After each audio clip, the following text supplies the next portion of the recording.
What's up, everyone? You are checking out the Uncensored Pro Wrestling Podcast. I'm the hot commodity Ant C, joined by my own personal hot commodity. That's me. Smoking Ant B. And we're saying goodbye to 2025 and hello to 2001 as we cover Attitude Year Season 4. Bye, Donald. Bye, cell phones. Bye, new technology and Vince McMahon's dildo collection. We're covering WWF Smackdown from January 18th, 2001 in Chicago, Illinois. But before we cover that episode, there was something that took place on this date in 01. And I heard about this, but I was too little to really care or know. But on January 18th, 2001, Mayor of Washington, D.C., Marion Barry, gets arrested on drug charges after getting caught smoking crack cocaine. If you know the Good Charlotte song, did you know if you were caught and you were smoking crack, McDonald's wouldn't even want to take you back. Mm-hmm. You could always just run for mayor of D.C. Oh, that's from that. So I didn't know that. That's funny. But yeah, he got caught smoking crack. Marion Barry. Dude, you should have, I don't know, you should have not done that while you were in service of the United States of America, sir. But Marion Barry was having some fun on January 18th, smoking that crack cocaine. But let's cover SmackDown now. Chris Jericho comes out with a ladder, and he's going to take on Chris Benoit at the Royal Rumble in a ladder match. Jericho says, Benoit, I'm not going to show wacky pictures of you or call you a gap-toothed jackass. Let's talk facts. Fact 1, on Raw, I beat the hell out of you with this ladder. Fact 2, I'm going to beat the hell out of you at the Royal Rumble with this ladder. I want the match tonight, though. I don't want to wait till Sunday. So then Perry Saturn and Terry come out, and they shit-talk Jericho and say that because of Jericho, Benoit's hurt. So Jericho trash talks Perry Saturn's fucked up eye. Saturn and Jericho brawl, and then Benoit attacks Jericho out of nowhere with the ladder. He slams the ladder into the arm of Jericho and then applies a crossface. And Chris Jericho now is, his shoulders fucked up. He's going to be having to go into the Rumble in a ladder match with a messed up arm. So Benoit has the momentum. What'd you think of this? It's been good momentum. I'm excited for this match. I don't like that Jericho's not in the Rumble, but I do hope that I think he's going to get his Intercontinental title back at the Rumble. We'll see. And all the Jerichoholics will be intoxicated. Next up, we see Triple H and Stephanie McMahon-Helmsley arrive to the arena. It's all about the game. Steph is pissed because Trish Stratus has her own locker room. And she's snapping. And she's like, what the fuck? Why does this whore get a locker room? What does she do to deserve this? And then I could tell her, but I don't think she'd like the answer. No.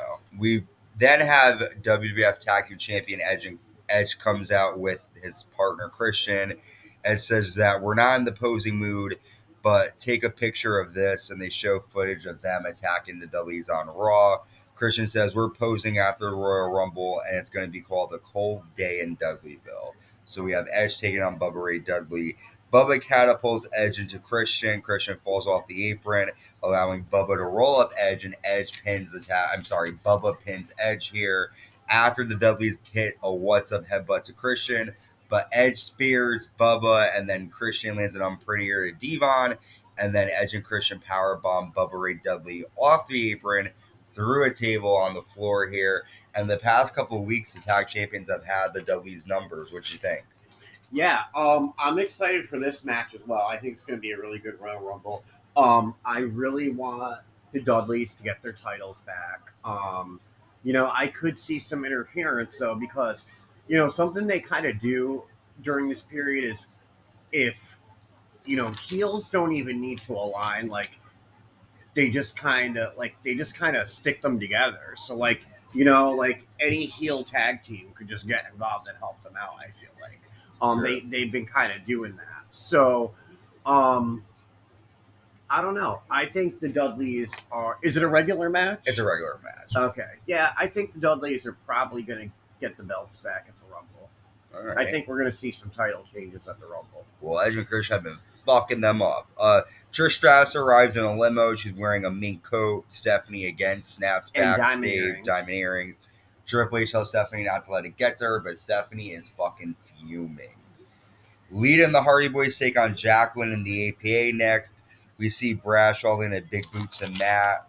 Lita hits Jacqueline with a reverse DDT and a moonsault, but Farouk pulls Lita off Jacqueline. Matt hits a twist of fate to Farouk. Jeff lands a swanton bomb, but Bradshaw comes in and lands a clothesline from hell to Jeff, and the APA and Jacqueline get the win. All four of these guys will be competing in the Royal Rumble match. What are your thoughts on this 6-person tag here? Basic, right? Really nothing. It wasn't. It didn't really excite me for anything. We're going to see all these people in the Rumble. It was just a way to kind of stick them all in the ring together. And it doesn't mean anything because there's so many people in the Rumble. These people might not even be in at the same time, you know? Yeah. So it's just like, yeah, whatever. It was all right. Trish Stratus then walks into Stephanie McMahon-Helmsley's dressing room, and she's upset that Stephanie booked her in the spanking match on Raw. Stephanie says that she has a gift for her, and she pours ranch dressing all over Trish's boobs and shirt. And Trish pushes Stephanie onto the couch. Vince McMahon comes running in, and he says, "Why can't we all be just a one big happy family?" He was like, "Can I have some tenders to dip in that ranch?" He wanted to dig his fucking tongue in between those fucking titties to get that ranch.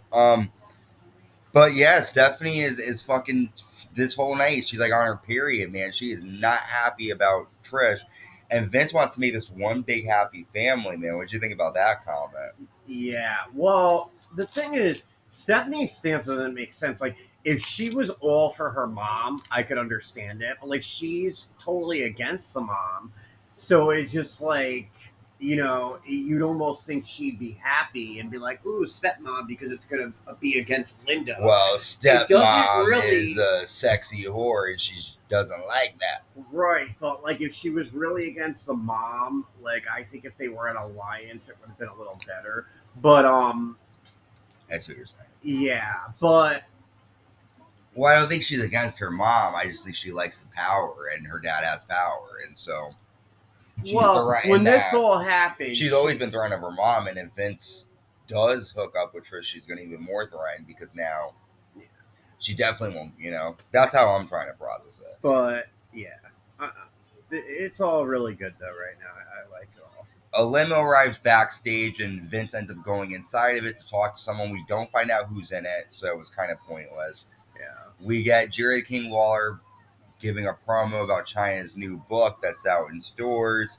We get an interview with The Undertaker where Lillian Garcia asks the Taker if he and Kane are working together. And he says, if we were, I wouldn't advertise it. Vince then is backstage. He gives Trish Stratus his jacket and apologizes on behalf of Stephanie. She takes the jacket off and she hugs Vince. And as she's hugging him, she starts squeezing and rubbing his ass. Earl Hebner barges in. And she's like, and Vince is like, don't you ever barge in here. So Trish is getting some touchy-feely with Vince tonight, man. A lot of Trish tonight and Vince. Yeah, and that's when the limo came, I think. Yeah, that's when he comes out for the limo. He was mad at Earl Hebner. He was. So then Stephanie McMahon-Helmsley then comes out to the ring, and she says, you know, you start with a small pile of garbage, and you can ignore it. But over time, that garbage starts to grow, and it starts to smell, and you can't deal with it anymore. You gotta take that garbage out. And tonight, I'm taking the biggest piece of trash I laid eyes on out. Trish Stratus, get out here. So Trish comes out, and she's like, you got it all wrong. Me and your dad are just friends. We're just close friends. You and I are the same. I love this business like you. I would bend over backwards for this company. Ooh. Steph says, don't compare yourself to me. I am the dominant female in the WWF. You could learn that the easy way, or I can teach it to you the hard way.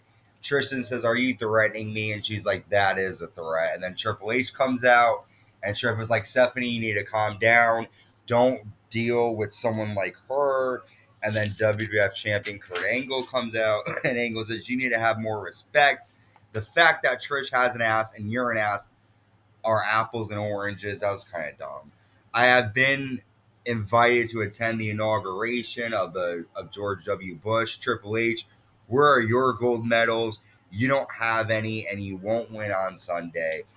I personally think Triple H just wants a new mommy-in-law. Oh, you think he wants some of Trish Stratus? Maybe.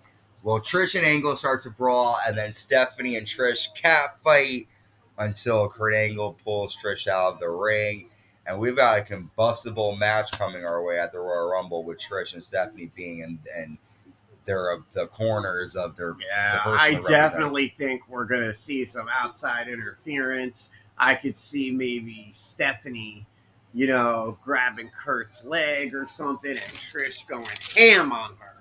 We'll have to see. Going ham. Trish yells backstage to Kurt about Stephanie, and then Vince gives her her coat and says, "You know what? Let's have the night off." And they leave. WWF European Champion. He might have the night off, but I think she gonna have the night off. Yeah. Well, he might have the night on. He might be up all night. Bubba. Then European Champion William Regal comes out to join commentary for Val Venis versus Test. Test immediately attacks Regal and rips his suit.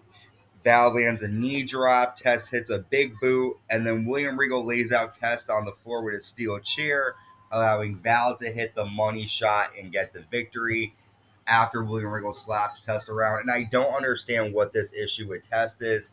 It started out of nowhere. I mean, he said that someone hired him to help out Trish there. So I was going to say, I think the point of this match was to get Regal on commentary. He badmouthed Austin, talked about that situation. So I think that, the match was just... Yeah, it was basic. Jerry the King Lawler comes out and introduces us to the XFL Chicago Enforcer cheerleaders. The cheerleaders come out and they immediately get interrupted by Steven Richards and women's champion Ivory. They shit talk the cheerleaders, saying how the fans like obscene stuff and it shouldn't be going on. That's when Chyna comes out and she power bombs Ivory, and we're going to see Chyna versus Ivory at the Royal Rumble. Ivory is not ready for Chyna. What do you think? Yeah, we have the Sunday Night Heat that was before this Rumble on playing right now in our house, and I see a lot of Chyna signs. People are hyped to have her back. I believe she will be the next women's champion. Fuck up Ivory. Get it, girl. We have a hardcore match next. Steve Blackman versus Hardcore Holly.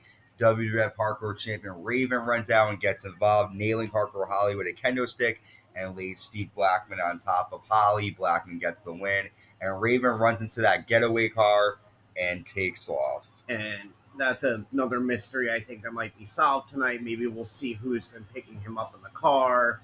And Raven had a new do tonight. He dyed his hair like red. Red, yeah. Interesting stuff. Our main event, we have Kane, Rikishi, and WWF Champion Kurt Angle against The Rock, The Undertaker, and Stone Cold Steve Austin, with special guest referee Triple H. Basic action between all six to start the match. Angle shoves Triple H into Stone Cold Steve Austin, and remember, they can't touch each other unless one is provoked, and Austin was definitely provoked because Triple H rammed into him. Triple H pedigrees Kurt Angle, and then Austin attacks Triple H. Rock hits a spine buster to Kane. Rock bottom Kurt Angle, and The Rock, Undertaker, and Austin get the win. We saw a lot of hostile tags for the faces. With The Rock and Undertaker, yep. After the match, Austin hits Triple H with a stunner. Austin and The Rock then face off in the ring. This could be the final two in the Rumble. You never know. And then Undertaker and Kane land a double choke slam to The Rock and Austin, further making us question if the Brothers of Destruction are back on. What'd you think of all this? You see, like you mentioned, the tags between The Rock and Taker. There's issues between them. Austin and Triple H going at it. Kurt Angle and Triple H going at it. Brothers of Destruction are possibly back. A lot to unpack here. Well, I think that a lot of this, is expected because, it's the Rumble. It's everybody for themselves. I think even if Kane and Undertaker are on the same page, if it comes down to the two of them in the ring, of course they're going to have to go after each other. So it's just like basically a big clusterfuck. All unions get broken at the Royal Rumble. So we've seen tag teams last year. like the biggest faces. I mean, not that they were like biggest faces in the company, but we saw Too Cool and Rikishi. Rikishi threw out Too Cool. He didn't really have to. I mean, Oh, look, there's footage. I'm sorry to cut you off, but we're seeing footage now of Kurt Angle at the inauguration. Cool. I think of George Bush. Go ahead. I'm sorry. But the Rumble's a way that something that really stirs the pot every year, so it makes brothers turn on each other. So I'm ready. I'm ready for it. And this was a packed edition of Sunday Night Heat. Of SmackDown. Yep. Well, let's talk about the Royal Rumble. I want your predictions because I don't think you've seen this show before. No. I'm going to run down the card and you can tell me what you think is going to happen. Okay. We'll talk about the WWF Women's Championship first. Chyna versus Ivory. Ivory is the women's champion. Chyna's coming into this with a hurt neck. What do you think is going to happen here? I believe Chyna will take it for sure. I think we will see Chyna get her first women's title in the WWE. Okay. WWF Tag Team Champions Edge and Christian defending against the Dudley Boys for the tag titles. Edge and Christian has had momentum leading into this match, but who knows? I think we're going to see the Dudley Boys get the titles back. I think we might see some tables. Put them through the fucking tables. Come on. So I think it's going to, yeah. You didn't Dudley. So far, you have two new champions here. Intercontinental Championship on the line in a ladder match. The champion Chris Benoit defending against Chris Jericho. All right. I think Jericho's gonna get it. Benoit's been the champion now for a little while, and to be honest, the only thing he does is argue with Chris Jericho. Yeah. So I think Jericho could bring this title to new heights. Okay. We have the WWF Championship on the line. The champion Kurt Angle with Trish Stratus in his corner against the Game Triple H with Stephanie McMahon-Helmsley in his corner. I for sure think Angle's going to retain the title. He needs a big win to solidify his championship. Who is he? He's defended against The Undertaker. Well, Angle, but he did it dirty. Angle did it dirty. He survived the Hell in a Cell. Yeah. He's been champion for like 2-3 months. But Triple H said he's kept it for a while. So Triple H has always beaten Angle usually when they fight 1-on-1. Yeah, I see Angle keeping the title this time. Okay. And our main event, and you said earlier you think Trish and Stephanie are going to go at it. Our main event, the Royal Rumble match. You have wrestlers like The Undertaker, Kane, Rikishi, The Rock, Stone Cold, the Hardys, APA. I believe it's going to come down to Austin, Rock, and possibly The Undertaker. But I think Austin's going to get it. He just came back, and Austin needs to be champion again. He hasn't been champion in over a year. Mm-hmm. So I think Austin's going to go on to WrestleMania. Does the winner go to WrestleMania? Mm-hmm. So there's After Rumble, it's No Way Out, and then WrestleMania. So, yeah, I see there's probably going to be one more title defense at No Way Out, and I think Austin's going to be facing whoever that champion is. Last question for the Rumble. Do you think we're going to get a surprise entrance? Someone who we haven't seen? Who do you think could be coming back? I don't know. I'm thinking maybe this is WCW's down to their last days now. Mm-hmm. But, I mean, they still are under contract to WCW, a lot of those wrestlers. WCW doesn't end until March, so they're still doing shows. Yeah. But it could be. You never know. I don't know. I mean, it might not be somebody from WCW. It could be somebody random. I don't know. Well, I'm excited for you to watch. We're going to get some surprise. It's the Royal Rumble. Mm-hmm. Thank you, everyone, for tuning in. We're going to go watch the Royal Rumble now. Give you a recap of that shortly. We just watched. I'll get some ranch. You'll get some ranch for it. We just watched WrestlePalooza. We'll be dropping a recap of that. Monday Night Raw, SmackDown recaps, NXT. A lot coming your way. Make sure you subscribe, like, hit that notification bell. Until next time, stay safe and stay uncensored.